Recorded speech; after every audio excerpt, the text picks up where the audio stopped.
Bonjour!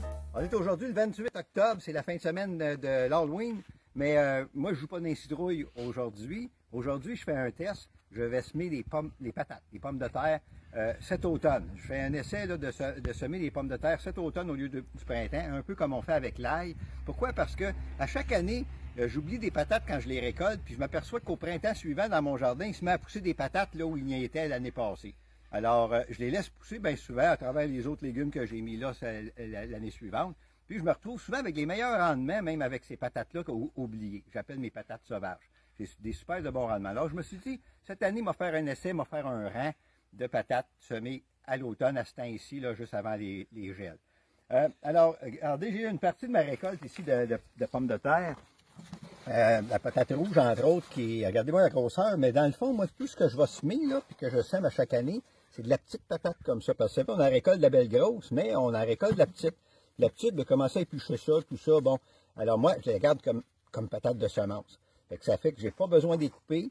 Ça leur fait pas de blessure quand je les sème, quand je les plante. Et à ce moment-là, ils ont moins de chances de pourrir. Fait que c'est ces patates-là qu'on va planter maintenant.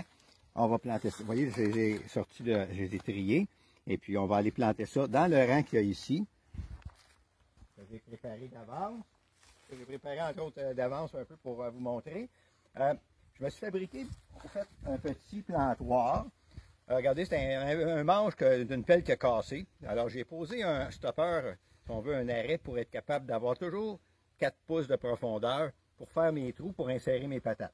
Alors, les patates, on va les planter à 8 à 12 pouces de distance entre chaque, environ.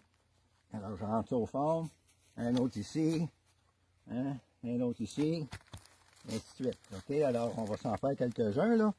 Pour l'exemple, je finirai les rangs plus tard. Bien, comme ça. Alors là, maintenant, tout ce que j'ai à faire, c'est d'introduire les pommes de terre dans le fond du trou. Dans le fond du trou. On envoie ça au fond. Hein?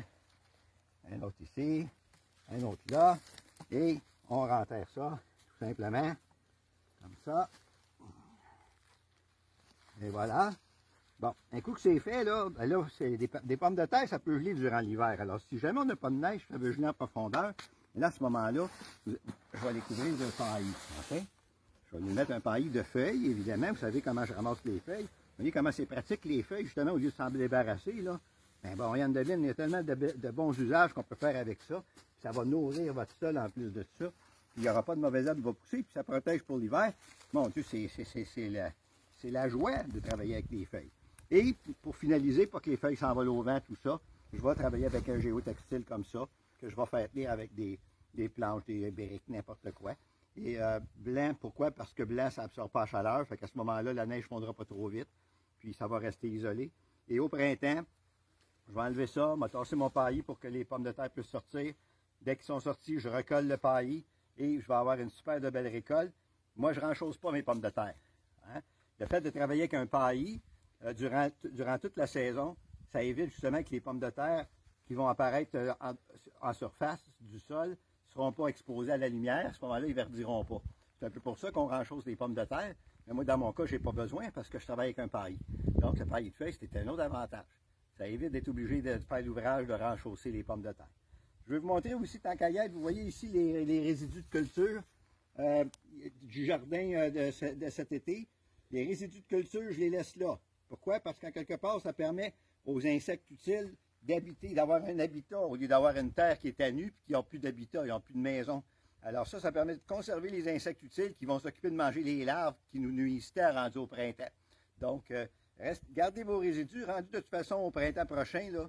Ça va quasiment être tout décomposé. Vous allez brasser ça avec votre terre. Ça vous apporte de la matière organique. Ça va apporter de la vie dans votre terre. Puis vous allez avoir des insectes utiles et non pas juste des insectes nuisibles. C'était la petite chronique que je voulais vous offrir cet automne. Alors, bon automne, bon Halloween et puis à bientôt.